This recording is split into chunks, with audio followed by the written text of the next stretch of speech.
This episode is brought to you by Principles. Are there limits to the U.S. government's debt growth? What will happen if the debts are not curtailed? What should policymakers or investors do? Those are urgent questions that legendary investor and New York Times bestselling author Ray Dalio addresses in his new book, How Countries Go Broke: The Big Cycle. The book comes out in June and is available for pre-order today, wherever books are sold.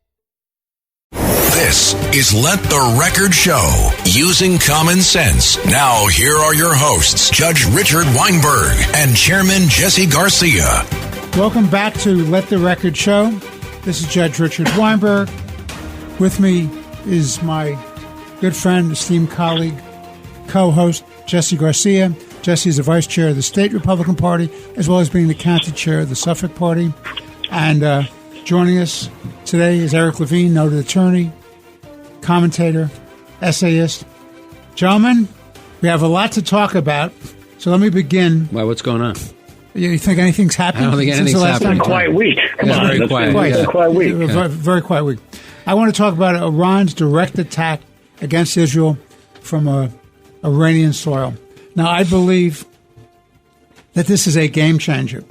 I believe that this now sets in motion a lot of forces, both domestically in Israel as well as externally for Israel, domestically for Iran as well as externally for Iran, the Arab countries in the Middle East domestically and externally, and not the least of which is Joe Biden and how he deals with his internal political problems in his quest to get reelected, as well as his so-called leadership of the free world and our national security.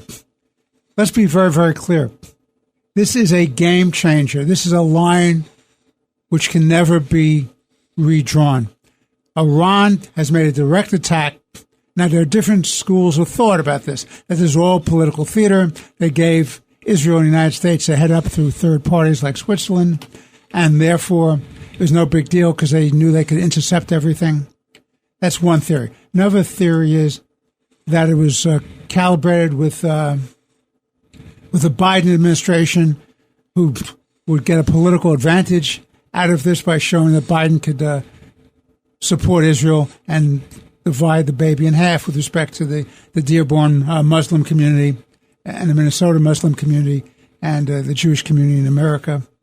I believe when they did this, they were doing this to retaliate, because they had to retaliate to show their hardliners in Iran that they were doing something. But truly, let's never forget that Iran is dedicated to two propositions: death to Israel, death to the United States, hegemony in the Middle East, and world domination by Islamists. That's what it's about. And I believe that they tried to kill as many Israelis as possible, because this wasn't shooting missiles or drones into empty tents like some of our presidents have done to make a show of doing something. This was all over Israel, in Tel Aviv, Jerusalem, all over the country. And what would have happened, by the way, if they had hit some very important mosques or other important sites to all three religions, that is, Judaism, Christianity, and Islam? Who would they blame then? Israel for not doing a good job of defending? So let me begin with Jesse. What are your thoughts now about this Iranian attack against Israel? It's great to be here. And I honestly, from my perspective, I think that the Iranians, after decades of fighting proxy wars, I believe that there were internal pressures as a result of the two generals that were killed by properly killed for their role in terrorism against Israel a week earlier, needed to do something to demonstrate to their countrymen that their resolve and such. I think this is going to be a backfire. I thought it was very interesting that the 350 plus odd missiles that they fired were were summarily blown. It had no impact between the U.S. forces and the Israeli forces. And I got to give credit to Jordan for clearing, closing and clearing their airspace so that the Israelis and the United States could do what it needed to do to defend against this barrage. The intelligence was there. The Israeli War Cabinet was well aware. The U.S. was aware that this attack was imminent. Just as at the taping of this show, we understand that a counterstrike is in play as well from Israel. I believe that while the Iranians needed to save face, the Iranian leadership has wanted to save face, they're first and foremost have always wanted to have death to America and wipe off Israel from the face of the earth since their revolution of 1979, and which started with the hostage crisis for the Americans. It was their take on their stance after proxy wars and proxy wars. But I think what it's going to have a differing effect, and, Eric and you are far more informed on this issue than me, but a lot of the press accounts that I've seen and some of my conversations with some federal leaders that I've had in the last week have said to me, and have said one thing that's in common. The countries of the Middle East, friend or foe of Israel, are now championing Israel's issue because it's time for Iran to stop. It's time for Iran and its leadership, its ayatollahs, to be dealt with forcibly. Because in that region, force and strength is the only thing that is respected. The peace and appeasement and the apology tours of the Biden and Obama administrations did not work. They created a vacuum, and that's why we've seen these type of activities over the last 4 years and during Obama years. This is going to backfire. I think you're going to see a region, maybe quietly, in favor of Israel's actions and fighting Iran directly, and finally eliminating the ability of this rogue state to terrorize this region. Well, Eric, your turn. I think Jesse's sounding a little optimistic. Yeah, I mean, things are very, very dangerous there now. This is, to your point, Richard, this is a game changer. So let's understand a couple of things that occurred.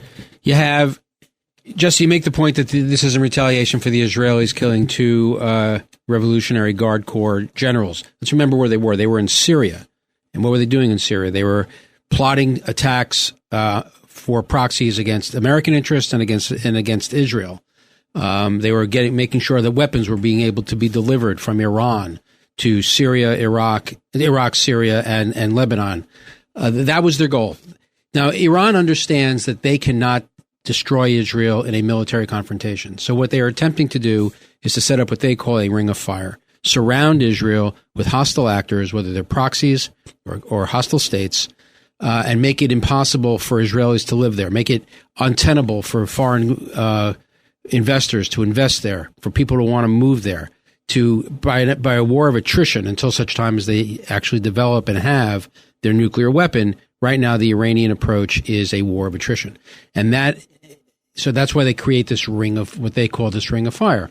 And that is consistent with their direct attack from Iranian soil to Israel. What's the first thing they did? Even before, just simultaneously with launching 170 drones, 110 ballistic missiles, and 30 cruise missiles, they send a message to the UN. And they say, as far as we're concerned, this is all done. It's even now. Well, it's not even, because it can never be normalized. Israel can never allow it to be normalized that Iran can attack from inside Iran against Israel. Israel must retaliate. And they're now starting to gear for that. But what is the Biden administration's response? The Biden administration foreign policy is one of don't hurt anyone's feelings. Don't get too aggressive. Don't allow it to escalate. Somehow this is always directed at our allies, but they're never directed at the Iranians. The Israelis really must respond. But why doesn't Joe Biden want Israel to respond? Because Joe Biden doesn't want oil prices to go up. If Israel responds against Iran, there's going to be concerns in the international community that a war will break out, or that something will happen to the Iranians' ability to produce more oil, and the price of oil will go up. Why does he care? Because he's running for re-election in November. So he wants to keep oil prices low. And that's why he doesn't enforce sanctions on Iranian oil. There are sanctions in place that Congress has passed that Joe Biden refuses to enforce because if he enforces them, he's concerned that oil prices will go up, and that will be bad for his reelection. Why does Joe Biden appease the useful idiots, anti-Semites, Jew haters, and anti-Israeli activists on our college campuses and in our cities across the country? Because those are Biden voters. He wants those votes. Our foreign policy is being 100% driven by Joe Biden's desire to be reelected. And if he has to undermine an ally, if he has to undermine Western civilization, if he has to embarrass, if he has to put American service members at risk, he'll do it. Let's remember, there have been approximately 200 attacks against American service members in Iraq and Syria by Iran, directly by Iran or Iranian proxies, and we never respond. There have been a handful of token responses against a couple of jihadis, and Iran is happy to fight to the death of the last standing jihadi. So, to the extent that one time there was so much pressure that Biden felt compelled, the need to have to attack against Iran because they directly attacked our service members, he let it be known that he was going to attack a warehouse, when he was going to attack it, where it was, so that the Iranians could vacate it, both the personnel and all the equipment, and then he attacks an empty warehouse. So this is particularly dangerous for a number of reasons. It's dangerous because Iran has demonstrated that it's prepared to ratchet up the hostilities in the region. And it's dangerous because it is further evidence of the Biden administration's complete and total failure to prevent or to persuade or to deter our enemies from attacking ourselves and our allies. America has lost its deterrence, and that is critical. And when you lose your deterrence, that's when things escalate. You want to continue to see things escalate? Continue to tell our Western allies, whether it's Israel or Ukraine or even ourselves, if we are more afraid of their escalation than they are of ours, then it will escalate, and at a time and at a place and in a way of their choosing. And we are going to lose. And this is exactly why the American-led world order is in such peril. You look at Yemen. Look at Yemen. When Joe Biden became president, the Saudis were taking out the Houthis. Joe Biden came in and did everything he could do to humiliate MBS, the leader of Saudi Arabia, Mohammed bin Salman, and marginalize Saudi Arabia. He took the Houthis off the terrorist list, and he gave Yemen to Iran. Why? Because he wants to bring down the price of oil, because he doesn't want to escalate, because of it all comes back, let me tell you, to the JCPOA, the Iran nuclear deal. This is all a direct result of Barack Obama, John Kerry, and Joe Biden's nuclear deal. It leads to these disasters. That's exactly correct. Jesse, so I ask you this question. We know that this line has been crossed. We know that Biden, directly and indirectly, through leaks or through back channels, has told the Israel community, take the victory, step back, and just wait. We'll see what happens. Don't escalate, don't escalate, don't escalate. So I ask you this, Jesse. What's next for Israel, Iran, and the Middle East? What should be done here? Well, I think that Israel is going to take care of Israel's business, and in doing so, they're going to be taking care of the business of the free countries that are watching this and not encouraging. I shouldn't say that, but supporting their efforts. I do think that. If I sounded optimistic, I didn't mean to do that because we were being facetious. Oh, okay. Oh, good. Things are a horror show on the radio. But we've always talked that this has been foreign policy over the last 3 years, intensely in the last year, that has been dictated by domestic presidential elections. And we're seeing that even the actions, the wrong actions of the Biden administration are hurting him at home. As we tape this radio show, there are constant demonstrations, anti-Israel demonstrations moving forward. Those are helping him. Those are helping him. Those are his voters. Those are his voters. And those are the. I do believe, though, that is going to hurt him. It's going to hurt him with unaffiliated voters. It's certainly going to hurt him with those those voters who sympathize and are aligned and allied with Israel, and the Jewish population of this country. It is, and it's going to hurt him like it's hurt colleges who have allowed anti-nepotism to now run free in their college campuses, to the point where funding is now being threatened and has been cut off to some of these colleges. I do believe that he's between the rock and a hard place. It's not helping him. His actions by holding back the Israelis and not supporting them full-throatedly is actually hurting him, because it puts him it's putting him into the column of the squad and the small section of their very vocal and influential part of their base. Yeah, but he's clearly made the calculation. You may be right, yes, he has clearly made the calculation that he needs those voters, and he's prepared to alienate American Jews like myself, righteous Gentiles like yourself, people who support the state of Israel, and he's prepared to alienate them because he's convinced that he needs their votes. We have, and that is a calculation that I believe is flawed. It is absolutely flawed, and it's going to come to a fruition on Election Day. That's when we're going to see whether or not I'm wrong or right, quite frankly. But if you look at the calculations as this is going forward, from a purely political point of view, he needs to tack there. I mean, at one point he's going to have to try and tack away from there, but he is already captured by them. There is nothing that he can do right now to get himself out of this situation. I mean, it was wrong for him, number one, to first say don't. Let me say this. It shows how ineffective a president he is when asked if Iran should take a strike at Israel. And he says, don't. They did anyway. I don't know what that means. Almost immediately, it was wrong for his diplomatic service to leak almost immediately that this is enough, that the retaliation is enough is enough. And now it was designed to corner Israel. It was designed to corner Israel. Absolutely. But it's not. I really believe that deep down, it's not going to assist him in cornering Israel. Israel, number one. And Eric, you and Judge Weinberg are far more superior on the information list than I am. But that's not going to corner Israel. This is a direct frontal assault on the heels of a terrorist attack of October 7th. They are not going to stand for this. They know the issues on the ground, and the issue on the ground is in the Middle East. It's peace through strength. I agree with that.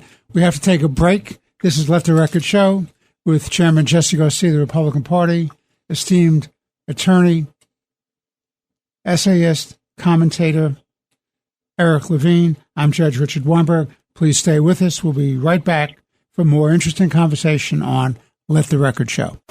This is Let the Record Show.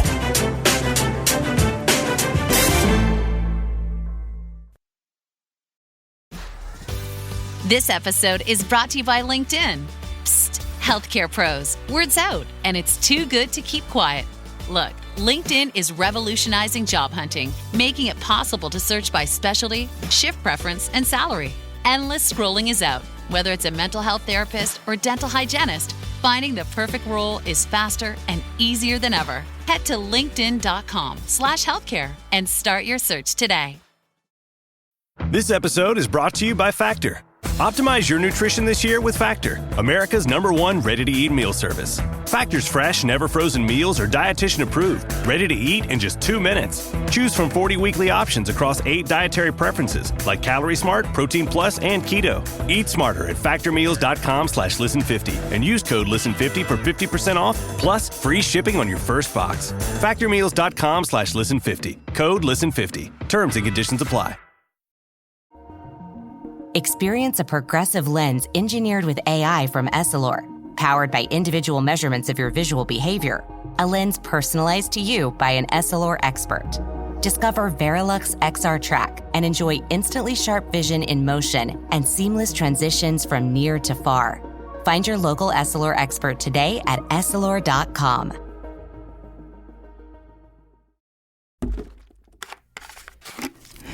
Clorox Sentiva smells like lavender.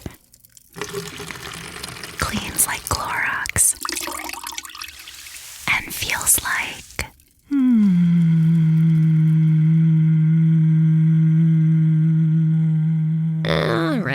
could go on for a while. Experience the long-lasting freshness of Clorox Scentiva, available in Clorox Scentiva Lavender Scented Bleach. Use as directed. This is Let the Record Show. Now, here are your hosts, Judge Richard Weinberg and Suffolk County Republican Committee Chairman Jesse Garcia. We're back on Let the Record Show with Chairman Jesse Garcia of the Republican Party, esteemed attorney, essayist, political commentator, Eric Levine. I'm Judge Richard Weinberg. Eric, what are your thoughts on Jesse's last comments about Israel is not going to take it and they're going to do what they have to do? And no matter what Biden does, it won't deter Israel. That's one point. And the second point, which is that this is going to hurt Biden more, even though he's playing to the dumb college kids who don't know their history or their values, or they're under attack themselves. They don't understand what's at stake here in terms of the attack on Western civilization, but also to catering to the Muslim community in Michigan and Minnesota. What are your thoughts about those issues, Eric? So on the first, no matter how many times Biden says don't, the Israelis are going to do. They've made clear that they're going to respond at a time and place of their choosing, but they are going to respond, and it will be a meaningful response. So I think I have two ideas of how they can respond. One will never happen, and let me address the one that I think is more realistic. The Israelis will attack, and they will attack in a way that obviously not just advances their interest, but minimizes the criticism they're going to get from the West. And I think the best ways to do that is, one is a cyber attack. The Israeli intelligence and technological capabilities in terms of cyber is probably is as good as anyone's in the world, if not better than anyone's in the world. So turn off the lights in Tehran for a couple of days. Let them know that what we can do, what the Israelis can do. And the other is to attack and eviscerate the Iranian drone capability. What does that accomplish? It accomplishes a number of things. First, of course, it sends a message to Iran, because you attacked us with 170 drones, you've made them a legitimate military target. So you can't do this again. But the other is, let's remember where those drones go. Russia buys those drones sends them to Ukraine. Sends them to Ukraine and kills Ukrainians. The Europeans keep saying we have to stop Putin. We have to stop Putin. Well, what better way? This is a good way. This is a wonderful way to undermine Putin's war effort in Ukraine. It also shows the interconnectivity between Iran and Russia in terms of their selling the drones to the Russians to kill Ukrainians. And, of course, you have the connection. The oil exports, something like over 70, 80% of Iranian oil exports go to China. So there's your axis of evil there, and Iran is right at the heart of it. So if you attack the drones, the drone capabilities, Joe Biden's going to be hard-pressed to say this was a terrible thing to do when it helps the West, when it helps Ukraine. But it's coming back to that magic word, don't bet on it. So I think that would probably be one of the more logical ways for Israel to go. It would be a forceful strike, but it would be somewhat limited. But I think the best approach is, let's go back to the first Gulf War. What did George H.W. Bush do? He put together an international coalition against a rogue regime that was developing nuclear weapons, was seeking hegemony in the Middle East, and was a threat to its neighbors. That was Iraq. And he had Western allies, he had Eastern European countries, Western European countries, all around the world. He had Arab countries. And they led this coalition, and they threw Iraq out of Kuwait because you could not allow the Iraqis to control the oil production in the world, because after Kuwait, they were going to go to Saudi Arabia. There are these domino effects, so you have to cut it off at the source. If the world were to, if NATO and being led by the United States and the Arab countries in the Middle East. Now, Jesse, you mentioned that Jordan cleared its airspace so that the Americans could shoot down some of these missiles. Jordan shot down some of these missiles. Jordan was fighting on behalf of the Israelis against Iran. And why? Because going back to this ring of fire approach, Iran has Jordan in its crosshairs. They want to overthrow the king and make Jordan a Iranian proxy. So Jordan is fighting for its life against Iran. So you can now put together a coalition of NATO countries and Arab countries to confront Iran. And we don't have to have a full-scale, boots-on-the-ground kind of thing. but you disable their ballistic missile sites, their drone sites, and of course their nuclear facilities. And then you let the Iranian people do the rest. Remember when Saddam Hussein shot Scud missiles into Israel, Bush 41 said to Prime Minister Yitzhak Shamir at the time, don't retaliate. Don't retaliate, because if you retaliate, you have to deconflict with us. We're in the skies. We're taking care of this. And it was a perfectly legitimate ask because the Americans were there, we were taking care of Iraq. Now, you could put together a coalition of NATO nations, Sunni Arab nations, Gulf nations, the United States, and Israel. What is that message? What is that message? Saudi planes flying next to Israeli planes, flying next to Jordanian planes, flying next to French and American and British planes. That sends a message. And it doesn't just send a message to Iran. It sends a message to Russia, and it sends a message to China that Western civilization is here, and it's going to stay, and it's going to fight for itself. The American-led world order really demands it, but it requires a president with courage, a president with vision, the ability to communicate, and a guy who who puts country ahead of political interest. We don't have that. Jesse, I want to make 2 points, and I want your comments on these 2 points. Oh, you wanted me to address the issue whether this hurts Biden or not. I'll get back to you. Listen, these are my points. Obama and Biden share the responsibility and the blame for this world in chaos, and it's absolutely correct. They never should have allowed this nuclear deal brokered by Kerry, who doesn't have a clue, either intellectually or morally, about what the right thing to do is. It's an awful situation, and then you had this policy of appeasement, and you gave him money to arm all these savage terrorists all across the world and feed these proxies. Iran was broke. Iran did not have the capacity to govern itself, to feed itself, to take care of itself. And all that money was given out, all because you want to have a deal where you got nothing out of it, because it was never a deal that would stop Iran's nuclear weaponry program. It was just a deal to placate them for a while and have an end game where ultimately they would have gotten it, because there was no prohibition. People forget that, no matter how much the apologists for Obama and Biden would like to say, it was always a game, because ultimately they were legitimizing Iran nuclear weaponry. That's number one. Number two, I submit to you, and I want, Jesse, your comments on this as well. I submit to you that this would never have happened. This attack by Hamas, this attack by the Houthis, this attacks by Hezbollah, and this attack by Iran never would have happened if Donald Trump was still president of the United States. Jesse, your thoughts? I do certainly agree with that. And not because I'm a Republican, it's just a series of facts that have transpired over the 4 years of Donald Trump's term as president. There was that govern with a big stick, peace through strength attitude. The Trump administration was more proactive in eliminating the extremists in the region. It was at the same time, it was bringing peace to the region through the Abraham Accords. It was achieving stability in a region that has not been stable through military intervention and also through its diplomatic corps. But it's proper foreign policy. We got to remember, some of the language that Trump used, some of the actions that Trump used, moving the embassy to Jerusalem, which was talked about by every president for the last 35, 40 years, but has never been done, was supposed to create the Third World War. Well, it didn't do that.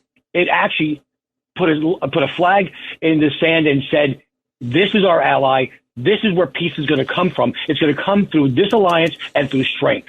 And it spread throughout the region. I think that my thoughts are that I believe that Jacob and the Iran deal did create one thing. There was a result.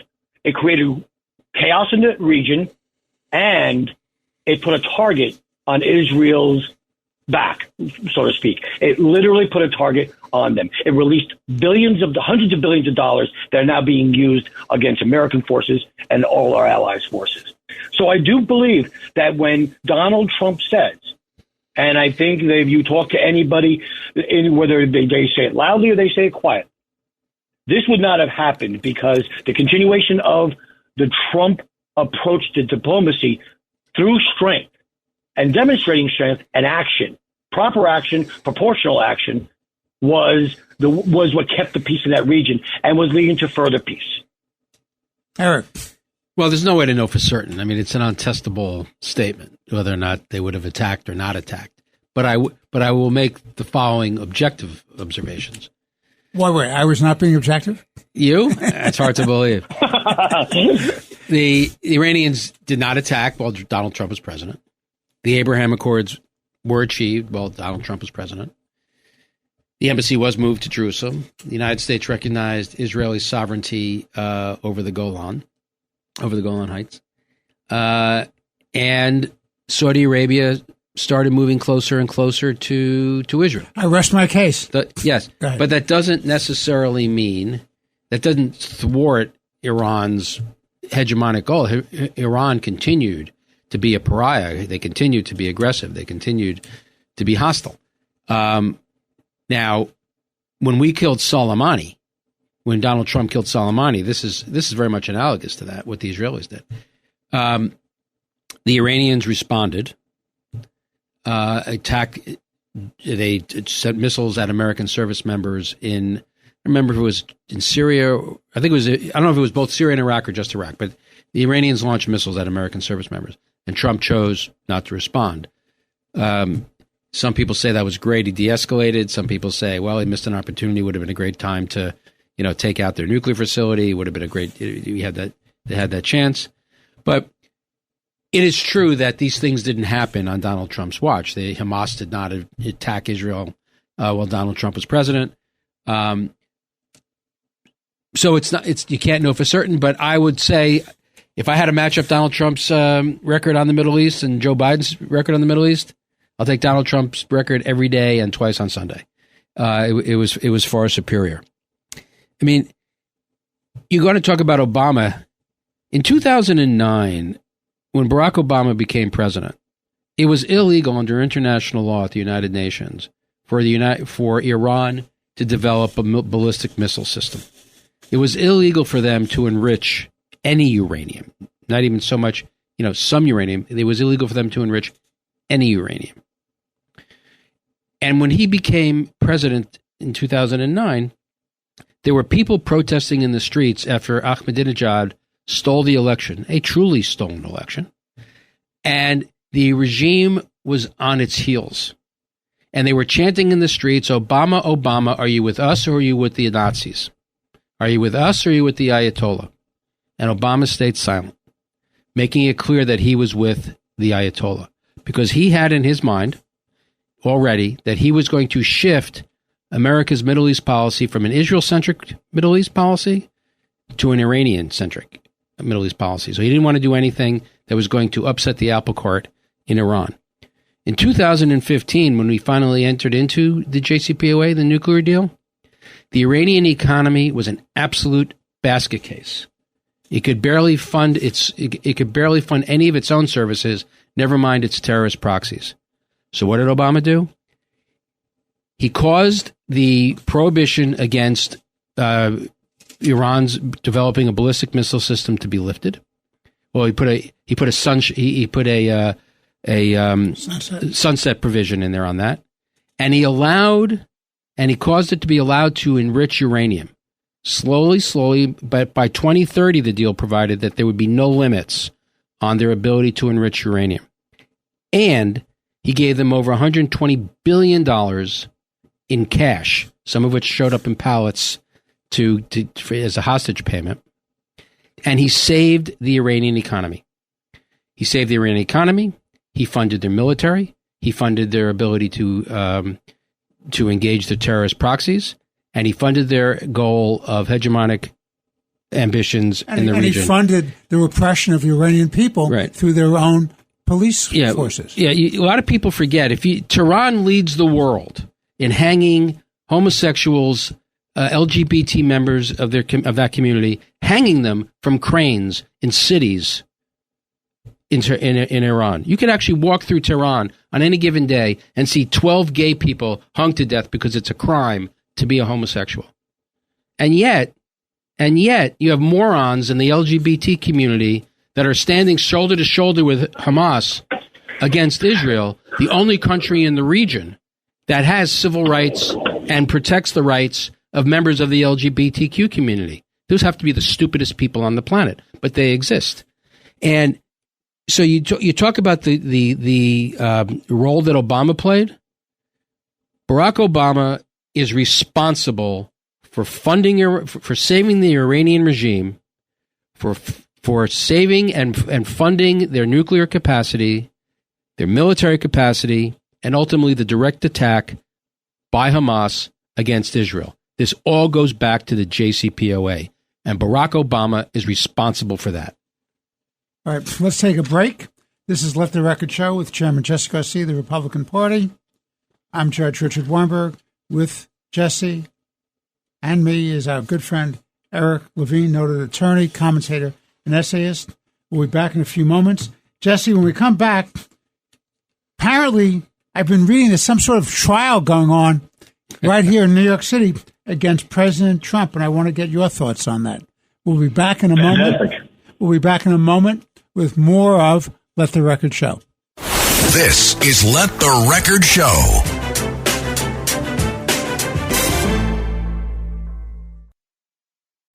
Home means something different to everyone. But with Rocket Mortgage, home can mean even more. It can mean a college education, taming your high-interest debt, even a renovation. We've made it easier than ever to use your home equity. That home you worked so hard for, now it can work hard for you. Call 800-4ROCKET or visit rocket.com to find out more.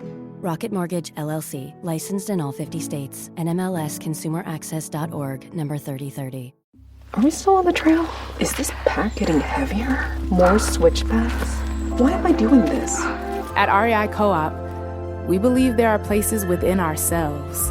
Just a little further. You got this. That we find only outside. Wow. Look at the stars. This is incredible. We have the gear, inspiration, and advice to help you get there. REI Co-op. Visit rei.com. My favorite thing about Shipt since I signed up for Target Circle 360? No price markups when I order same-day delivery from tons of local stores. Only a handful of alcohol retailers and items don't count. I won't lie, I've had too much fun being like, markups on groceries? Not in my fridge. Markups on pet food? Not for my DOG. Markups on tools, electronics, home goods, meds? Not in my house. Anyway, it's awesome. Order now at shipt.com/360. Terms apply. Morning decisions. A creamy mocha frappuccino drink? A sweet vanilla? Maybe a smooth caramel? Or that white chocolate mocha? Whichever you choose, delicious coffee awaits. Start your day with bottled Starbucks Frappuccino drinks. Pick up a bottle near you wherever you buy your groceries. This is Let the Record Show, using common sense. Now, here are your hosts, Judge Richard Weinberg and Chairman Jesse Garcia. We are back on Let the Record Show with Chairman Jesse Garcia, the Republican Party, noted attorney, commentator, and essayist Eric Levine. I'm Judge Richard Weinberg. Jesse, I hear tell that there's a trial going on now. They're picking a jury in New York State versus Donald Trump on allegations that somehow he committed felonies, 34 counts, mind you, 34 counts. I want to express my feelings, and I want to get your comments, and I want to get Eric's. First of all, let's be very clear. I say this as a lawyer and a former Supreme Court justice. I've read the papers. I know the arguments. I want to be very, very clear on this. This is a fabricated prosecution. Bragg should never have brought it.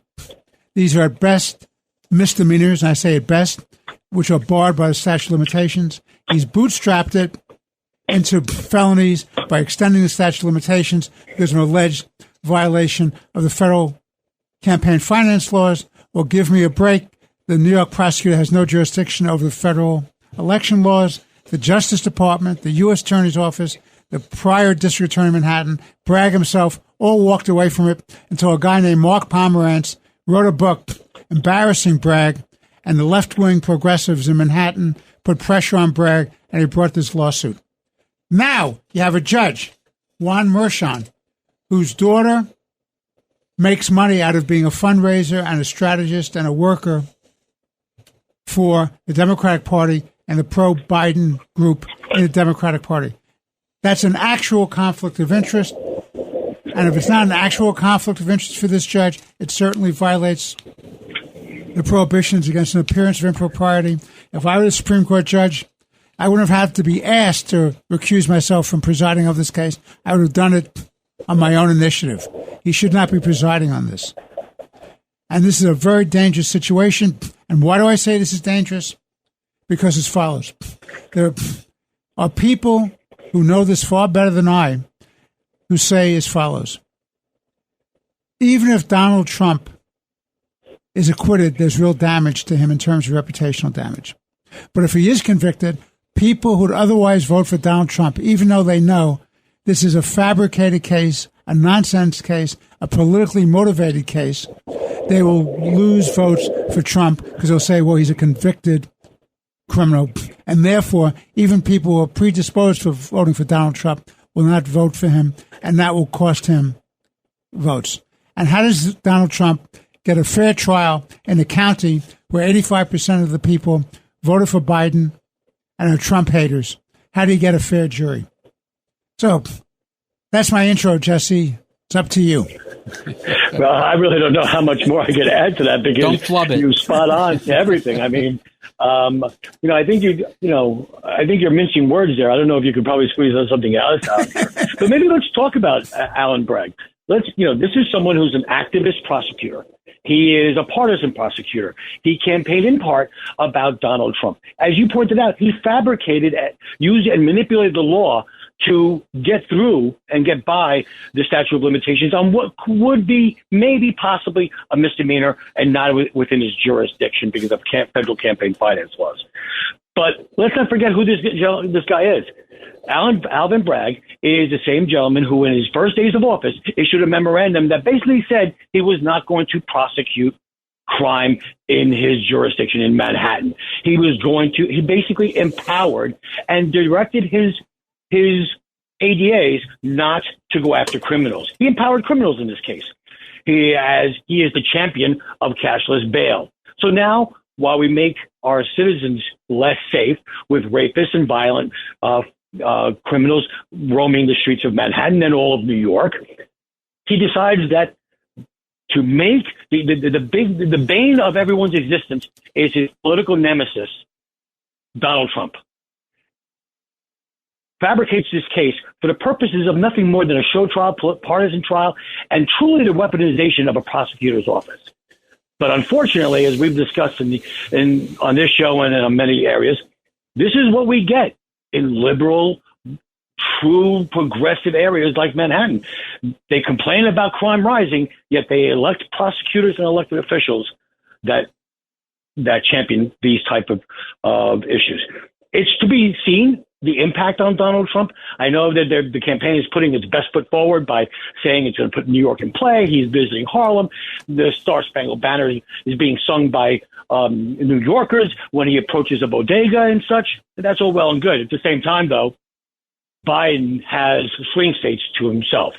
As an average New Yorker and an average American, this scares the hell out of me because the American dream is to rise based on your entrepreneurism. There is no class system. It's you make your life what you can. So if I ever become successful, my son becomes too successful, and the politicians in that area don't like him, they can trump up charges against him. They can manipulate the judicial system. I mean, the legal system against him. Basically, they can decide who is successful and who's not successful by weaponizing the Department of their prosecutions and law enforcement. That's what's scary. And if they can do this to Donald Trump, and please, anybody who thinks that, it's just Donald Trump, they're just doing this to Donald Trump. Well, maybe my son's next. Maybe Eric, because of his columns and his appearances on television. And of course, his great standing here on this radio show, is next. Maybe Judge Weinberg, they're going to go through your former decisions as a Supreme Court justice and say, you know what, let's manipulate the system, and you know what, let's overturn them. At the same time, let's hold you in prosecution of these cases. That is what's the most scariest part of this. If they can do it to this one individual, they can do it to all. Eric. Yeah, no, I agree with everything Jesse's saying. I mean, let's remember, it's not quite the extreme, but look at Lois Lerner. That everyone's forgotten about her. I haven't. Well, you don't forget anything. I forget nothing. Okay.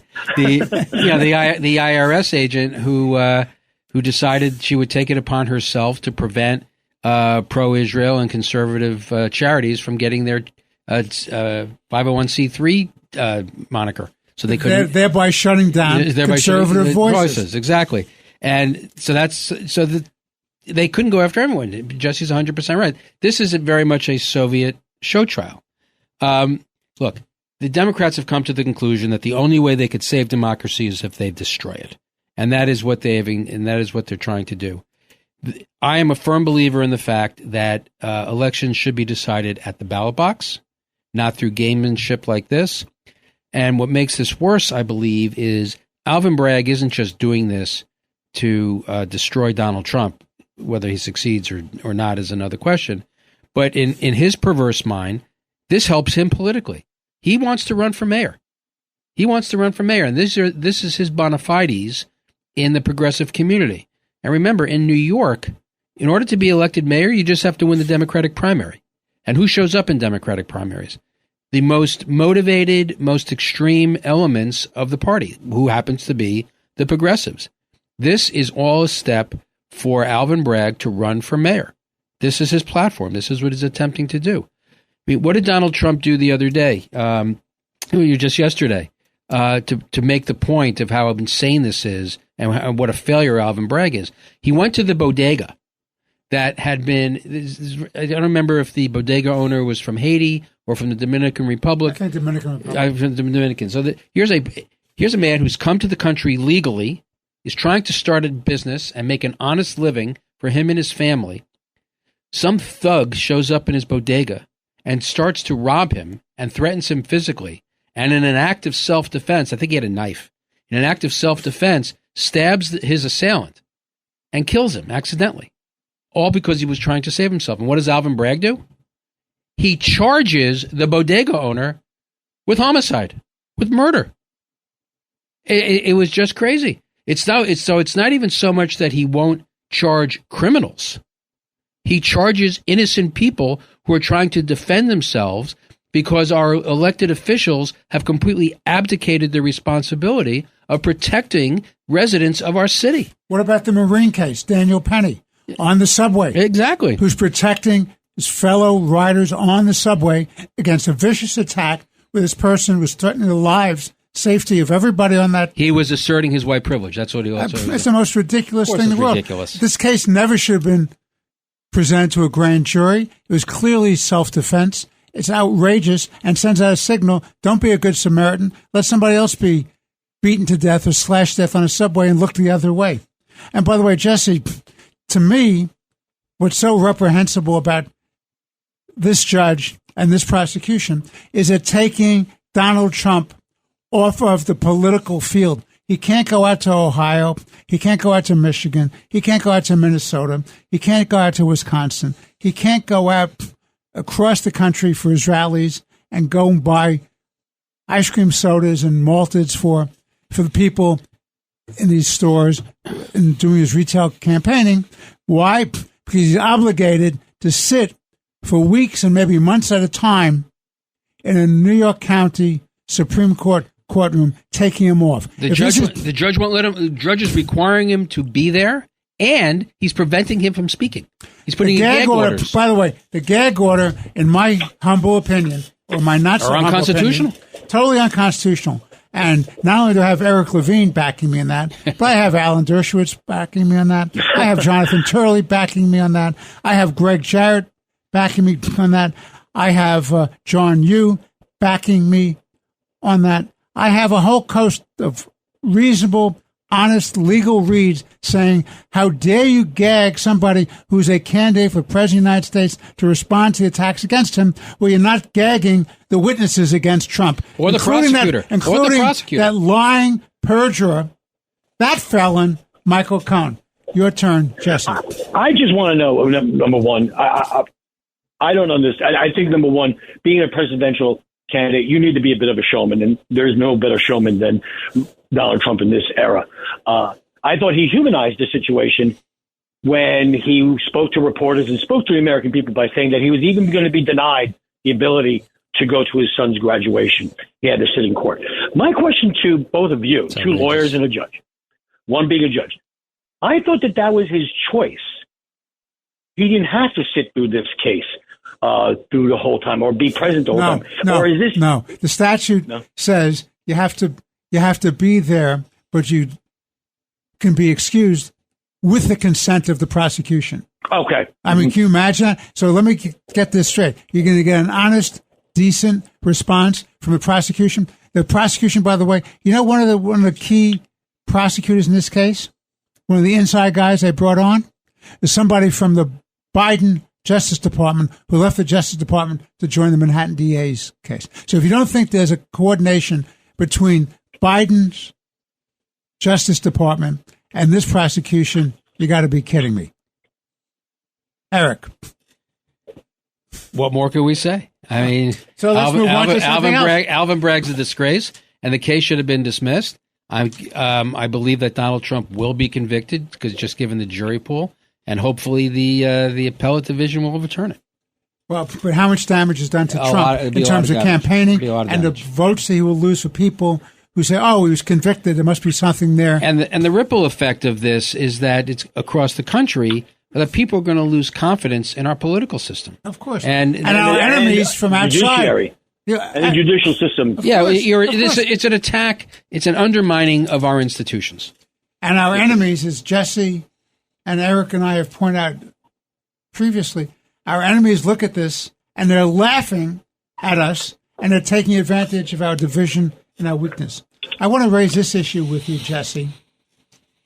On the ballot this November, subject to being stricken by the judiciary in New York State, is a so-called Equal Rights Amendment.